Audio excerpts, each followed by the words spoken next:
Okay, good evening to everybody. To those who were here last week, as well as uh, to those who are joining us this week. Last week, for those who were not here, we did an introduction to Sefer Yechezkel, to the book of Yechezkel. We put it into historical context. Uh, what exactly was happening? Again, just for our purposes here. The important things to remember as we continue to go through the Sefer is that we are in this very important historical period in Jewish history, uh, right after the first Galut of Judea, the Galut of in 598 of King Yehoiachin, and the leadership of the Jewish people at the time, the elite, the creme de la creme, the Beit HaMelucha, the royal family, the entourage of the royal family, the the people, the artisans, the royal officials, the heads of the government, as well as many of the leading uh, people who controlled the wealth and controlled territory. And as the text says, the only people that were left in 598 were Dalat Am Haaretz, the poor who were on the land. And so 598 is a critical moment in Jewish history. You have now, for the first time, a robust Judean diaspora, in contrast to the destruction of the 10 tribes who were exiled far away and had no contact with the Jews in that were left in the homeland because the Assyrians engaged in ethnic cleansing and population transfer and cut off the people that were exiled, never to be connected again. And that's how we talk about the 10 lost tribes. In contrast, Judea remained in contact with the diaspora, and the diaspora remained in contact. We see that in Sefer Yirmiyahu. We see that in the book of Melachim. We see that in other places that the diaspora continued to have contact and the home base continued to have contact. And therefore, contact was both positive, is also created rivalry of what should you do in the diaspora, this new created diaspora. And from the perspective of some of the Babylonian Jews, they saw themselves as a kind of government in exile, like the French, the Free French during World War II. There's a government in exile. We have the king, we have the Malucha. They are still around and maybe will return. So that was one faction. And that was certainly encouraged by the false prophets in Judea that Jeremiah confronted left and right, as he describes at great length in Sefer Yirmiyahu. The people who said, Ototot, in another year or in 2 years, God is going to return the Jewish people to the land of Israel. And so Yechezkel and Yirmiyahu confront that reality and have to fight that reality of the false prophets, of the false messianism, and have to, in effect, encourage the communities to recognize that there's going to continue to be two communities and actually to make roots in Bavel because they're not coming back. And the Kalim of the Beit HaMikdash are not coming back, and the Beit HaMikdash is going to be destroyed. And try to save as much as you can is the order of the day, rather than trying to return to the land of Israel at this moment. And so it's in that context that the first 24 chapters of the book of Yechezkel are going to be articulated. It is, in a sense, the first 24 chapters are chapters of Hurban, of destruction, of Tochacha, of reproof, and of trying to convince the Jewish community, the Israelite community that's living in Bavel, that the future is not the return to Israel right now. And therefore, there are other things to worry about and other things to get involved in. And so, what we're going to see in the first 3 chapters of this book is the Hakdasha, the, so to speak, laying the groundwork for the entire rest of the book. and the dedication of an inauguration of the prophet as a prophet and his mission. So that's what we're going to be studying for the next few weeks, 2, 3 weeks, is the inauguration, his initial vision, which is going to be very, very significant. He's going to come back to it at least 2, 3 times in this book, this vision, which Chazal called in their language Ma'aseh HaMerkava, which will explain why it's called that. The Ma'aseh HaMerkava, the story of the chariot. More correctly, we should translate it, should really be called Merkava ve'Armon, or the throne chariot, which is more correct, as we'll see as we go through chapter 1.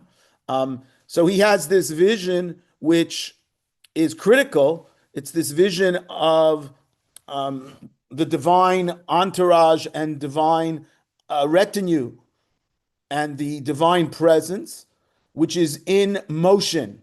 It's not settled, which itself is already a message. What do you mean it's not settled? It's in Jerusalem. It's not, shouldn't be moving around.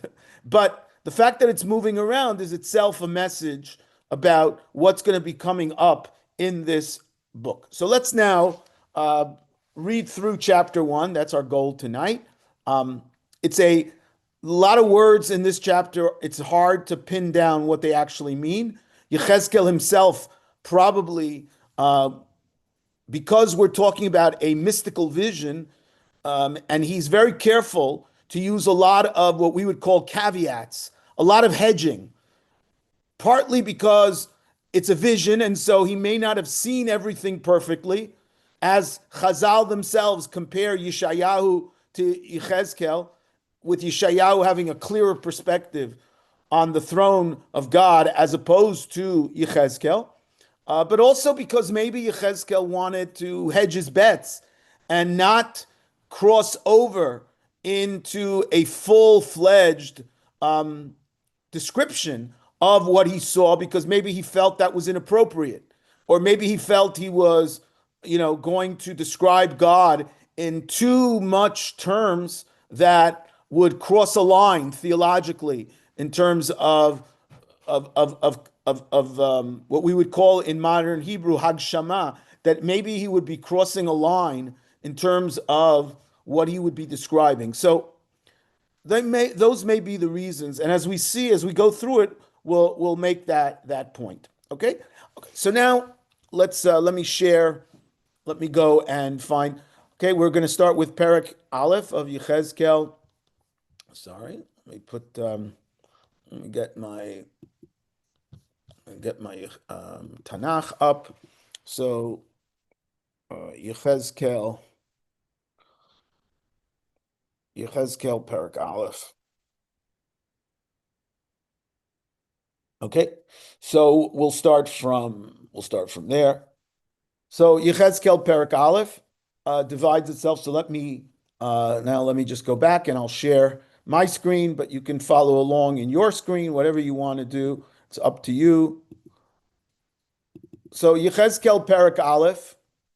Let's move this, close this, and move that. So Yechezkel Perek Aleph divides itself into 2 major units.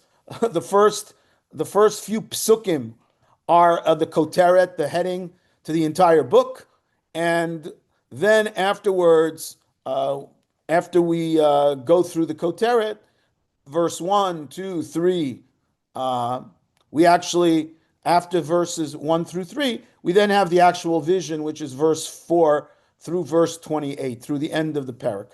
So let's do the koteret first, which is a koteret, a heading to the entire book. So the Bible says, Vayhi b'shloshim shana, it was in the 30th year, Baravi'i, in the 4th month, B'chamisha lachodesh, in the 5th of the month, V'ani b'tocha gola al nahar kvar, and I was in the Gola, amongst the Jews who had been exiled in the time of Yehoiachin, as we see soon, al nahar kvar, this stream in Babylonia. Niftechu hashamayim va'ereh marot elokim. So the very heavens opened up, and I saw visions of God. B'chamisha lachodesh, this occurred, as it says in the first verse, on the 5th day of the month, Hi Hashana HaChamishit, which was the 5th year, Legalut HaMelech Yehoyachin. So, if according to the biblical chronology, the Galut Yehoyachin occurred 11 years prior to the destruction of the temple. Tzidkiyahu was king for 11 years. So we go back 586 to about 597, 598. So Yechezkel begins to prophesy in 593, 5 years after the Galut Yehoyachin. What has he been doing for the last 5 years? I don't know. Setting up a house, getting his children settled in school, getting his green card, whatever you need to do to set yourself up. As we said before last week, in chapter 3, the Navi, God says you will no longer be a mochiach, but now you will be a Navi. A mochiach seems to have been some sort of preacher. Beforehand, Yechezkel was a preacher of some kind. Maybe he taught, maybe he was a Rabbi, he was a Malamed, he was a scholar, whatever he was, but he wasn't a prophet. And so he has a change of mikzo, he has a change of profession in Bavel. Up until this point, as we'll see, he's called a mochiach. So maybe that's what he was doing for the last 5 years. He was encouraging the people who had experienced the trauma of exile. He was teaching the people, how do you sustain yourself in exile as a religious entity, as a religious minority? Whatever, we don't know much about it, but this is what we have. Now, the text, I want to unpack this koteret a little bit because the koteret is very, very difficult to understand. It says, Vayi bishloshim shana, and it was in the 30th year. The 30th year to what? The 30th year is usually you're supposed to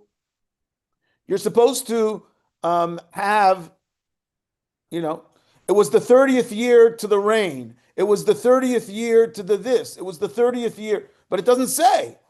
And in fact, the Nevuah is in the 5th year of Galut HaMelech Yehoyachin. So it's in the 5th year of the reign of Yehoyachin. So it's not the 30th year, it's the 5th. So what exactly does it mean? And it was in the 30th year. So one approach that is taken by Radak, and in the name of his father, is to say it was the 30th year of the Yovel. Why? I mean, it's an interesting approach, but it's very difficult. What do you mean in the Yovel? Very rarely, I don't think we ever, certainly anywhere else in Yeshayahu or Yirmiyahu or Yechezkel, do we have any prophecies which are connected to the Jubilee year, or that we have some sort of counting to the Jubilee year? So what does it mean? Vahi b'shloshim shana layovel. Very difficult. Targum Yonatan, very famously, and this is adopted by a number of parshanim, of commentaries, both old and modern, they point out something which is very, very interesting. And meaning, they point out that if you do the calculation carefully, if you synergize the dates and numbers in the book of Kings, in the book of Yechezkel, and in the book of Yirmiyahu, you'll find that if you retroject 30 years prior to Galut Yehoyachin, you retroject, that was 30 years, from the 5th year of the Galut of Yehoyachin. If you retroject it, you'll find that is the exact year that the famous episode of finding the Sefer Torah in the Beit HaMikdash with Huldah HaNeviah occurred. Again, you can do the cheshbon yourself. I'm not, And so Targum Yonatan suggests, and again, some commentaries adopt this as well. In the time of Huldah HaNeviah, they discovered the Sefer Torah, It was a major event in the time of Yoshiyahu. It led to a religious revival. And so the claim is that that was like a major stepping stone in Jewish history of the time, and that they were started counting from that date as a kind of new beginning. Again, it's a very ingenious reading, but it is very, very difficult as a reading, and that's not we don't find anywhere else in Tanakh that date is used as a kind of beginning to count a new cycle of anything. So that's also difficult. Some people, some of the modern commentaries on the book of Yechezkel they take the view, no. Vahi b'shloshim shana refers to the age of Yechezkel. Vahi b'shloshim shana means when he was 30 years old, which would be very cute because that is the time that the Levium in the temple start to work, from the age 30 to 50. And since Yechezkel is a Kohen, and basically, as we saw last week, his last prophecy can be dated to around 571. So he basically works from age 30 to age 52, according to this calculation, which is basically the amount of time that the Levium worked in the Mishkan. They worked from ages 30 to 50. They worked 20 years, like New York City cops, and then they retired and went into security or whatever, whatever they do on the after they retire after 20 years. So that's another reading. Again, it would have been nice to say Vahi b'shloshim shana lechaye Yechezkel or something more explicit.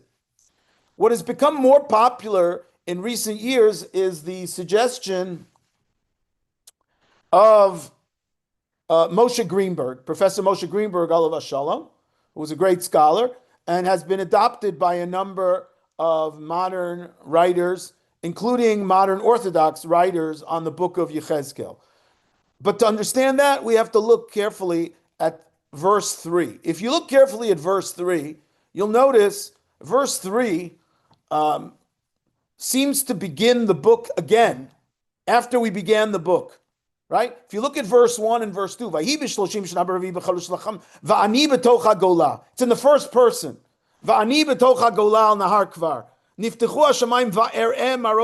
I saw. It's all in the first person. However, when you look at verse 3, this sounds more like the third person. Hayo hayad dvar Adonai el Yechezkel ben Buzi HaKohen, which is a great way to begin a book. Hayo hayad dvar Adonai el Yechezkel ben Buzi HaKohen. The word of God came to Yechezkel, be'eretz Kazdim, in the land of the Kazdim, which is a synonym for the Babylonians. Al Nahar Kvar, which sounds repetitive because we already saw it was Al Nahar Kvar. Vatihi alav sham yad Adonai.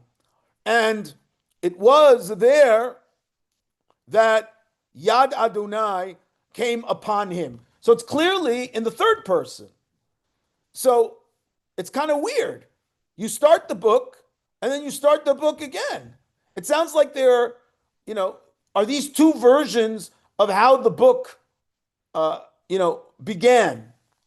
Maybe at one point the book began in verse 3, and then it was added to verse 1 and 2. But then why would you add to here? So here, as we mentioned last week, if you remember, that the last explicitly dated prophecy in this book is, if you look at chapter 29. So if you look at chapter 29, let me see if I can look at all the other, chapter 29.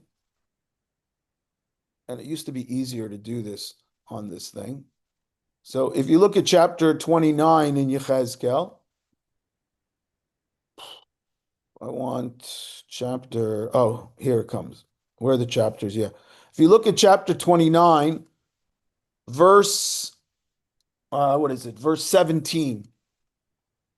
So the text says, Vayhi be'esrim v'sheva shana barishon be'echad lachodesh, hayad dvar Adonai Elai lemor, etc., etc.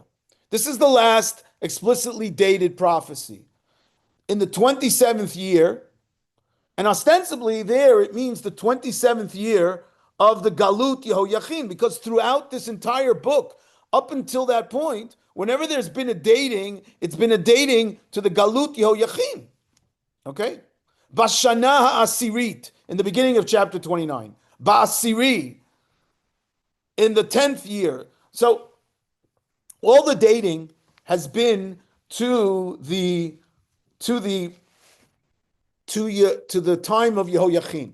So if you take that and you put it back to chapter 1, so then what Greenberg claims, and again, as I said, it's been adopted by a number, I think is very cogent, Vahi b'shloshim shana is in the 30th year of Yechezkel's, so to speak, Yechezkel's, from the time of Galut Yehoiachin, which would mean the first two verses are kind of the last nevuah that he had, the last Marot Elokim. What exactly did he see? The text doesn't tell us. But right after that, Pasuk Gimel, Pasuk Bet and Pasuk Gimel tell us exactly what he did see in terms of his first nevuah. So in a certain sense, the first verse is kind of a coda to the entire book. Vahi b'shloshim shana b'revi b'chamisha lachodesh v'ani b'toch hagolan ha'kvar niftechu hashamayim v'ar'em marot elokim. And I saw the vision of God. And he may be saying, I saw the last vision of God that I saw was the same vision that I saw, which was my first vision. And so what he's really saying is, at the end of my life, I saw the same vision, or at the end of my job as prophet, which ended 30 years into the Galut of Yehoiachin, which would mean 568 BCE, I saw Marot Elokim, which was exactly what I saw in the original nevuah of the thing. Okay, so I think is the simplest way to see. Now it's interesting that it says that he saw this vision al Nahar Kvar. It says that he saw this vision on this Nahar. It's a very interesting thing. Is there a significance to the fact that he saw this vision that we're going to unpack in this chapter? He saw it by the riverside or by a stream. It's very, very interesting that there are other places in Tanakh during this period of time, during this kind of between time, in the 500s, right before the Hurban Habayit, right after the Hurban Habayit, we have a book called Daniel, which is also a book of mystical visions, especially the end of the book. And if you look in the book of Daniel, you look in the book of Daniel, you'll see that Daniel also has some visions. So, and if you look, for example, in chapter 8 of the book of Daniel, so it says, Bishnat shalosh l'malchut bal shatzar hamelech chazon yira elai, ani Daniel, va'areh b'chazon, etc., etc. Va'areh b'chazon v'ani hayiti al uval ulai. Uval ulai is a stream. So Daniel was by this stream and he sees a vision. And the same thing, Daniel has a vision in chapter 10. In chapter 10, he has a vision. In verse 4, Ubiyom esrim v'arba lachodesh harishon v'ani hayiti al yad hanahar hagadol hu chidekel v'asa et einai v'eireh v'hinei ish echad lavush badim umatnav chagurim beketem upaz. He has this vision of some sort of being that he sees. He sees a mar'eh. He calls this a mar'eh. This mar'ah. Va'ani ra'iti ani Daniel levadi et ha'mar'eh. Mar'ota elokim. So it sounds like it was not uncommon for mystical prophets to go to the sea to try to experience a divine revelation. This is not uncommon. We find it in other cultures as well of the ancient Near East, that people would go to the sea or to the water to have a mystical experience. Maybe the reflection off of the water, maybe it gave them a sense of the vastness of the world. Who knows why? It's interesting. Moshe Idel, one of the great scholars of Kabbalah, the medieval Kabbalah and modern Kabbalah, he has a whole article where he shows that the medieval Kabbalists also used to do this as well. They would go to bodies of water to try to, so to speak, give a little push and experience some sort of mystical experiences by the water. So it makes a lot of sense that Yechezkel would be doing this as well. It might also give new meaning to very different than what we learn when we're little kids. About when it says that Paro, Hinei holech likrat hamayma, in the morning when Moses is told to go meet Paro by the Nilus. It may be right. So Chazal have all kinds of interesting interpretations, but it may have been, the simple reading is that maybe he was trying to have some sort of communion with his gods. And so this is part of the mystical experience, to try to have marot elokim, to really try to fully have this thing. Now again, just to be honest, the term marot elokim is also a very ambiguous term. Marot elokim can mean one of two things. It can mean, like we take it to mean, visions of God, but it can also mean very great visions. The word Elokim in Tanakh, as you know, comes from the word El. El means strength, power. Like we say, the Almighty comes from the word Elokim. But in many cultures, including in English, and the word God is sometimes used to express might rather than necessarily divinity, right? Like, for example, when it says Shalhevet Yah in Tanakh, does it mean a fire or a spark of God, or does it mean a very, very intense fire? Like in the South, people used to say, a god-awful storm is coming. They didn't necessarily mean that it was a storm from God. What they meant was it's like really powerful. And so when you want to attribute a powerful experience, you say to God. Okay, so that's just an interesting question. Now let's get into the actual vision. And what's interesting is, as we listen to the vision, one of the things that we're going to be noticing is that we are experiencing the vision together with the prophet, meaning it's as if he presents it in the way that he experienced it, meaning as it got closer and closer and closer, he was able to, first he saw things, then he heard things, and then he finally was able to really hone down on what he saw, which is exactly the way somebody seeing something in the distance and that he's coming closer to it and closer to it, or it's coming closer and closer to you in the vision, is going to experience it. So we're kind of, you are there. That's the way you have to read the Nevuah here. We're also going to see the sustained use of the Kaf HaDimayon. We're going to see the sustained use of the Kaf HaDimayon, which of course means the Kaf is the comparison. Because again, as I said, it's a vision.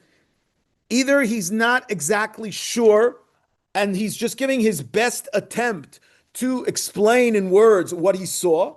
Number two, it could be that he wants to, keep it a little bit distant. He doesn't want to give up the ghost, and he's afraid to go too far in his description, lest he, cross boundaries that are not appropriate when you're trying to convey ideas to human beings. So let's go. So he sees a great wind, Anan gadol ve'esh mitlakachat. There's a big anan, and there's a lot of fire. Vinogalo, and there's all kinds of noga. Noga, again, what it means exactly is unclear, but it's some sort of aura, some sort of light. We have anan gadol, ve'esh mitlakachat, vinogalo saviv, umitocha ke'ein hachashmal mitoch ha'esh. And from in it is the chashmal. Now, chashmal, we don't know what it means in biblical Hebrew. Eliezer ben Yehuda and the Chevra of the Academia Lelashon Ivrit borrowed this term and applied it to electricity. I see that somebody's in the chat. Could it be like the Northern Lights? Maybe it could be like the Northern Lights. So he sees some sort of thing full of fire and more fire and noga. There's a lot of light and light and sound, but there's no sound yet. Notice carefully, there's no sound. But of course, the biblical reader immediately, knows from the previous instances when you have anan and you have fire and you have all these things, and probably chashmal is somehow connected to fire. And he says, ke'ein, it's like chashmal, whatever chashmal meant. Did it mean some sort of lightning storm? Did it mean some sort of northern lights? Did it mean some sort of comet? I don't know. But it has the connotation of a lot of light and fire. When you talk about a strong wind, ruach se'ara, coming from the north, and you talk about anan gadol, and you talk about fire, you obviously are talking in terms of divine revelation. This reminds us of Matan Torah. This reminds us of the revelation of the Torah. It reminds us of God coming. Hashem miseir ba. God is coming, and his divine retinue, and there's a lot of smoke and fire and brimstone, right? These are all immediately your antennae are up. Umitocha, as it's getting closer, what does he see? Demut. Again, here is the caveat, the hedging. Just like he said, ke'ein hachashmal. It was like chashmal. It wasn't exactly chashmal. It was like, so here he says, umitocha demut. I saw an image that looked like demut. It was like arba chayot, 4 creatures, v'zeh mar'ehem, demut adam lahena. So it was something that looked like a person from a distance. Ve'arba'a panim le'echat. And each one of these arba chayot, these 4 creatures that had some sort of human-like figure, they each had 4 faces. And again, if you want to, you can look online and you can actually find iconography from the ancient Near East of all kinds of creatures, winged creatures that have 4 faces, so they never have to turn. So there are 4 faces, one on each side, the front, the back, the 2 cheeks. They have 4 faces. V'arba knafayim la'achat mehem. And each one of these 4 creatures, which had 4 faces, each of them had 4 wings. V'ragleim regel yishara. They had no knees. V'kaf ragleim kekaf regel egel. And their kaf, the bottom of their foot looked like an egel, looked like a young calf. V'notzitzim, and there were all kinds of sparks, ke'ein nechoshet, like bronze. V'yedei adam, and they also had hands, like human beings. Mitachat kanfeim al arbat riv'eim, ufneim v'chanfeim la'arbatam. All of them had these 4-fold, all 4 of the creatures. And they were connected. Chovrot isha elachota kanfeim. Probably the idea that they were connected, chovrot, is, of course, reflective of the idea that they all are working in unison. They're working in unison together. Lo yisabu belechtam. They didn't have to turn. Because if you have 4 faces, You don't have to turn. You could just move. Whichever direction you move, you're already moving in that direction.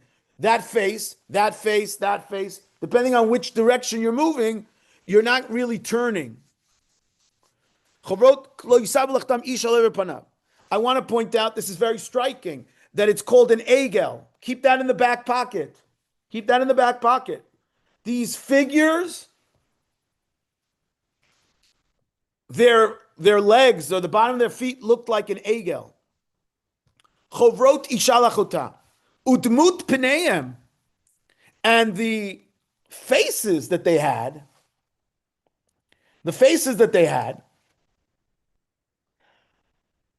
were like Pnei Adam, Pnei Aryeh, Pnei Shor, Upnei Nesher. Man, Aryeh, Shor, and Nesher. Now, of course, these are all very symbolic. Adam is, of course, the pinnacle of creation. The human being is the most powerful thing on earth. The lion is the king, the Lion King. He's the king of the animals, the most ferocious. The shor is the strongest of the domesticated animals. And the nesher, the eagle slash vulture, is of course the most dominant, strongest in the skies. So you have here the symbolic, so to speak, the most powerful, strong creatures that are in nature and in the world. They are with these winged characters. They are coming. Upneim v'chanfeim prudot milamala leish shtaim chovrot ish ushtaim mechasot et tvioteim. Two of them were on top. Two of them covered their torsos. The ish el aver panav yelechu el asher yasham haruach lalechet yelechu lo yisabu. Again, emphasizing they didn't have to turn. They were able to work in one tandem. Udmut hachayot, and dmut hachayot mar'eim kigachale eish. They looked like burning coals. Boarot kimarei lepidim. Hi mitalechet ben hachayot v'noga la'eish u'min ha'eish yotzei barak v'chayot ratzov ashov. And there was constant movement. They were not steady. They were not stable. They were not in one place. Like lightning. Now notice, it started in verse 4 with va'ereh. We now come to the second va'ereh. The second va'ereh, it divides this as well. So now, va'ereh hachayot. Again, the idea being that this is a new stage. Probably it came closer to him and he was able to see more and more. I saw these creatures. He saw that they had wheels. All of a sudden, he sees something new. They're not just creatures with these features, but they have wheels on the creatures or next to the creatures. There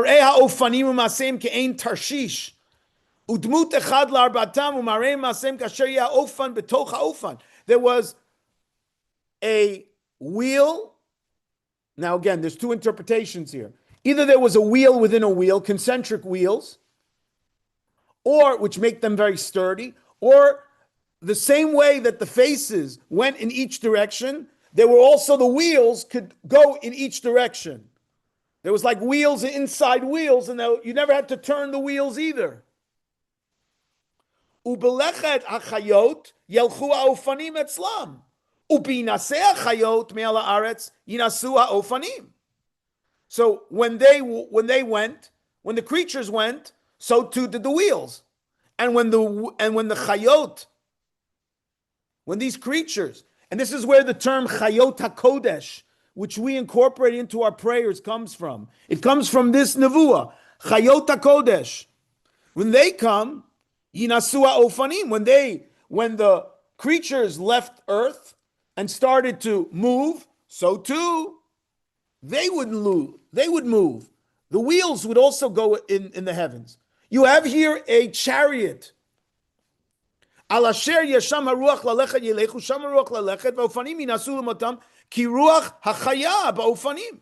The same spirit that was in the creatures to move was also in the wheels. Belechtam yelechu ube'omdam yamodu ubinasam yal aretz yinasu ha'ofanim l'motam ki ruach hachaya. Okay. Now, Yechezkel gets even closer and closer and closer. And again, let's keep in the back pocket. What has he seen so far? He's seen creatures which move. They have wheels that help them move even more. These creatures go on earth. These creatures go into the heavens when they go off the earth. And now he talks about, and these creatures looked, they had these different faces. They looked like a person, but they had faces of a person, of a shore, of a nesher, and of an aryeh. And the bottom half of their legs looked like an egel. Very, very interesting. These weird creatures. And then all of a sudden, udmut al Rashi hachaya. I saw an image on top. So now we described the bottom, the chariot. Now we're going to describe what's above the chariot and what's above the wheels. Udmut al Rashi hachaya rakia. There was some sort of something that looked like the sky that was on top of the chayot.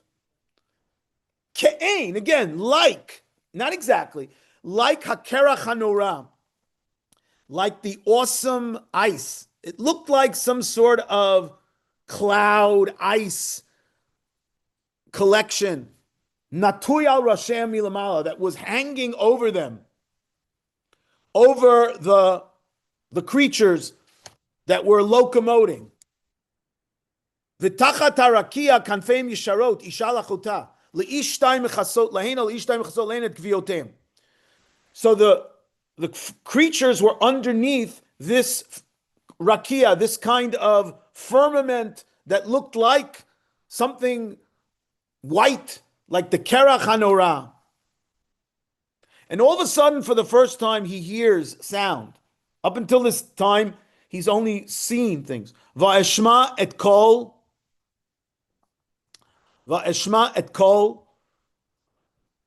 kanfem kekol mayim rabim kekol shaddai bilachtam kol hamula kekol machaneh.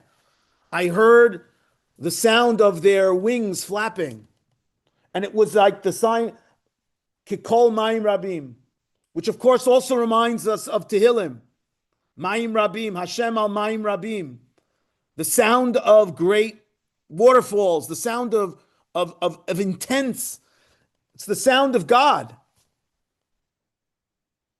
Be'omdam, when they stopped, tirapena kanfehem. So then they stopped flapping their wings.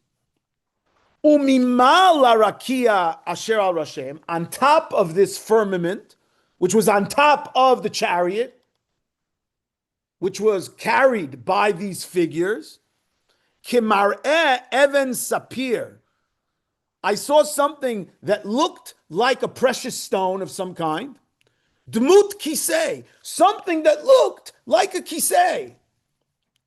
Ve'al dmut ha-kisei, dmut kimar'eh adam alav milmala. And on top of this kisei, which was a throne, what I saw was mar'eh adam, something that looked like a human being. Va'ereh, the third time, which comes to the crescendo. The first va'ereh in verse 4, which is the beginning, is the beginning. Va'ereh v'hinei, it's the beginning of the prophecy, of the vision. What he sees in very broad, like looking out in the distance, very vague.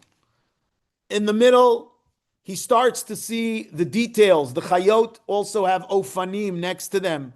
And he sees the details, including what is on top of the ofanim, what's on top of the chayot and the ofanim, which of course is where the term the chayot va'ofanei hakodesh comes from. The ofanim v'chayot hakodesh, it comes from here. And then va'ereh ke'ein chashmal kimar'e eish beit la saviv mimar'e motnav. Somehow I saw, just like surrounding the creatures, there was chashmal, some sort of intense light, intense fire, intense whatever. So too around Motnav, this vision of some sort of human manifestation had loins. Motnav, it means it looked like a human being with a torso and with legs. Mimar'e Motnav ulamala. Umimar'e Motnav ulamata ra'iti kimar'e eish v'noga lo saviv. So on top I saw chashmal, and on the bottom he only sees kimar'e eish. And this kimar'e hakeshet, again the kaf hadimayon, this looked like the rainbow. Asher yihiyeh be'anan biyom. This whole vision had the look of a rainbow, which of course is God's presence. Kain mar'eh hanoga saviv. Who? And now he's able to identify. At the end of the nevuah, he finally chaps what he's been seeing. Hu mar'eh dmut kvod Adonai. What I saw was a vision of the glory of God. Va'er'eh va'epol al panai va'eshma kol midaber. And then I heard a voice speaking from this. This is the vision that Yechezkel sees. Now, I want to, before we get to exactly why is it that he sees this vision, again, I want to emphasize, he sees a vision of a thrown chariot. He sees a chariot with these creatures that have different faces, that are locomotive, that can move, and they move from place to place, and they're going ratzov vashov, this constant movement. And on top of it, there's some sort of platform, and on top of the platform, there's some sort of kisei, and on top of the kisei, there's some sort of form of some sort of human-like figure that appears to him, like a king, and he recognizes that this is Dmut Kvod Hashem. Now I want to go one step further, and I want to understand that what he's seeing here, what Yechezkel is seeing, is a unpacking of something that has been already seen prior to this in the Bible. If we go back to two stories in the Bible that we've seen already prior to this, what basically Yechezkel is describing is a more elaborate description of two things that we've already seen. What do I refer to? So I refer to, first of all, if you look in the book of Kings, at the very end of the book of Kings 1, so if you look at the end of the book, so if I'm not mistaken, in chapter 21, the Bible, is it chapter 21 or chapter 22? Let me just see. Is it chapter 22? Is it? Yeah. So there's a famous story about a fight between, that there's a discussion between the king of Malachim Aleph Perek Bet. There's a famous discussion between Yehoshaphat, Melech Yehuda, and Melech Yisrael, Achav. And there's a discussion, should they go to battle against the king of Aram? And the king, Yehoshaphat, says to the king of Israel, go and ask God. And the king of Israel gathers his prophets. And all the prophets tell him, yes, of course, go, do it, aleh, aleh, aleh. And he realizes that these prophets are not being honest because they just don't want, they want to tell the king what he wants to hear. So he's looking for a true prophet. Ha'ein po navi la Hashem. And so he goes to this guy, Michayahu ben Yimla. And he's going to tell the truth. And Michayahu ben Yimla, who is brought before the king, sitting on his throne, Umelech Yisrael v'Yoshaphat melech Yoshvim ish al kiso. And They come and they ask Michayahu, please tell us what we should do. And he says, yes, you should go up and do it. And again, the king recognizes that his heart isn't into it. And so he says to him, okay, tell me what you really think. Tell me emet. So he says, Vayomer Ra'iti, Pasuk Yud Zayin, Ra'iti et kol Yisrael nefotzim el ha'arim katzon, asher ein lahem ro'eh. Vayomer Hashem lo adonim la'ele. Yashuv ish lebeito l'shalom. Vayomer lachein shma dvar Adonai. Ra'iti et Adonai yoshev al kis'o. I saw God sitting on his throne, which of course is a shtach to these kings who are sitting on the throne thinking that they run the world. God appeared to me in a vision sitting on his throne. V'chol tzivah hashamayim, and all of the divine retinue. Alav mimino umismolo. And the various kings and the various tzivah hashamayim are arguing with each other. We want to seduce the king to go to battle, and we want to seduce the king. So notice, here you have the first time where you explicitly have the idea of God sitting on a throne is mentioned in Tanakh. Notice he doesn't describe in great detail the retinue, and he certainly doesn't describe in great detail what was carrying the throne of God, because it's not important. Here in Malachim Bet, in Malachim Aleph, Perek Bet, the point is that God wanted him to overhear what the angels want to do. And what the angels want to do is they want to seduce the kings to get them into trouble, like the Satan in the story of Eov. Notice, these are not Ofanim, and these are not Chayot. These are Tzvah HaShamayim. These are upper level, angels. These are not worker bee angels. These are not the Chayot and the Ofanim, who are the grunt angels. These are the high-level angels, the Tzvah Shamayim. This is also, we see this again in another very famous chapter, which we read as the Haftorah for Parshat Yitro, for Matan Torah, from Yeshayahu Perek Vav. Yeshayahu Perek Vav, of course. Yeshayahu Perek Vav is the famous Bishnat Mot HaMelech Uziyahu Va'er'eh, verse 1, Et Adonai Yoshev al Kisei Ram V'Nisa Shochenad Marom V'Kadosh Shemo Ha'el HaGadol, right? Ha'el B'Tatzmot Zecha HaGadol B'Chvot Shemach Gibor HaMelech HaYoshev al Kisei Ram V'Nisa. HaMelech HaYoshev al Kisei Ram V'Nisa is taken from here. V'Shulav Meleim Et HaYichal Serafim Omdim Mimalo Sheish Knafayim Lechad. Here, they're the Srafim, the fire angels. So they seem to be closer on one level to the Ofanim and the Chayot HaKodesh, but they're Srafim. But these Srafim also talk. V'kara zel zev yamar, Kadosh, Kadosh, Kadosh, Adonai tzvaot meloch haaretz kvodo. And he overhears at mi ashlach. Basically, the angels are talking about God, and they're talking to God, and they're getting ready to do something.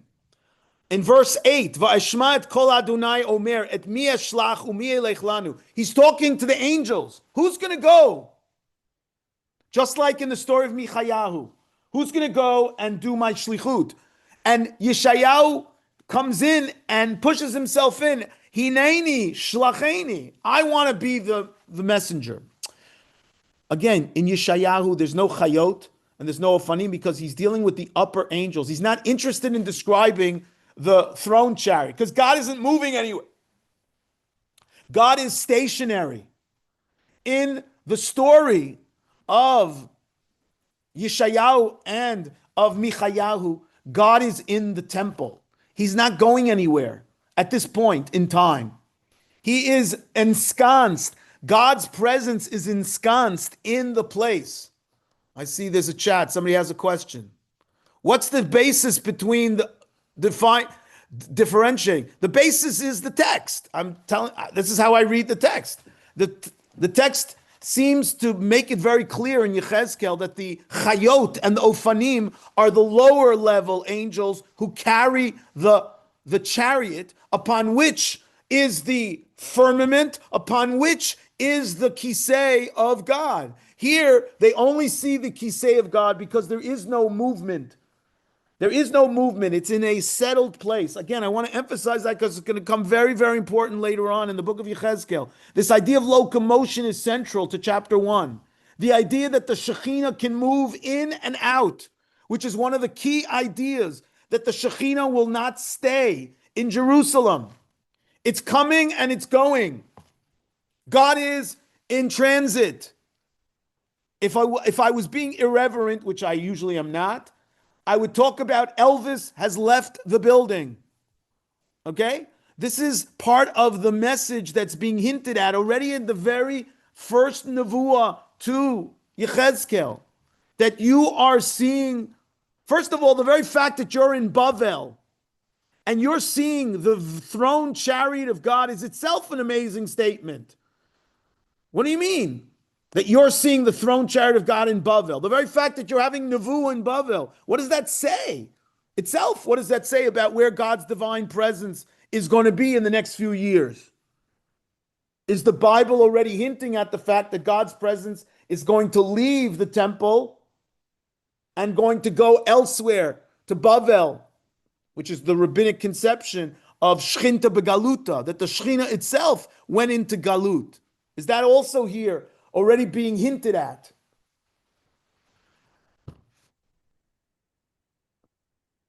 Because as opposed to Yeshayahu and Michayahu, where the purpose of the vision was for the prophets to overhear what the angels were saying.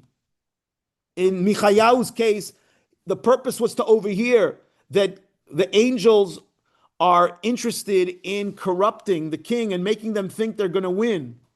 And he's coming to tell them, guys, you're not going to win because the angels are behind this, i.e. God is behind wanting to kill you guys. Don't go to battle. And in Yeshayahu, the point is, again, to hear that God wants a shlichut. It's not about a vision to see the vision qua vision. And it's certainly not about to see the locomotion of how the divine presence gets from one place to another. That's not the point of Yeshayahu. The point of Yeshayahu is so that he overhears the angels saying, Kadosh, Kadosh, Kadosh, Adonai Tzvaot, Maloch Haaretz Kvodo, and et mi eshlach lanu. That's the point there. And so the point is to hear the angels who talk. The Chayot and the Ofanim do not talk. Notice carefully. They don't talk. They are just the worker bees. And that's why Chazal, parenthetically, can say something very famous, that Yeshayahu was like a ben krach and Yechezkel was a ben kfar. When they compare the visions, right? That Yeshayahu was like a city slicker. He understood God. He didn't. And Yechezkel was like a village bumpkin in many ways. He's saying something. Yechezkel is like overwhelmed by what he sees. Everything that he sees, he writes down. Because it's the point is to see the vision that God is in locomotion. Okay, now, what time is it? What time is it, Rach? I don't have. 9:32. 9:32 already? Okay, Beseder. Okay, we have to stop here. We will continue next week. I'm sorry. We'll continue next week and go one step further in this vision. We'll go one step further, compare it to where Yechezkel himself says later on in the book, I had a vision and it was exactly what I saw in Nahar Kvar all those years ago. And we'll put that together. And then we'll go back to one other place in the Torah and we'll unpack a very important story in the Torah through Yechezkel Perek Aleph. I wish everybody a great week. And again, let's hope we hear good news from Israel and from all the Jewish communities that we're around, and in general in the world with so much bad things going on. Let's hope for some besorot tovot. Amen. Amen. Amen. Everyone Shabbos. stay safe, warm, and healthy. Amen. Good Shabbos. Good Shabbos.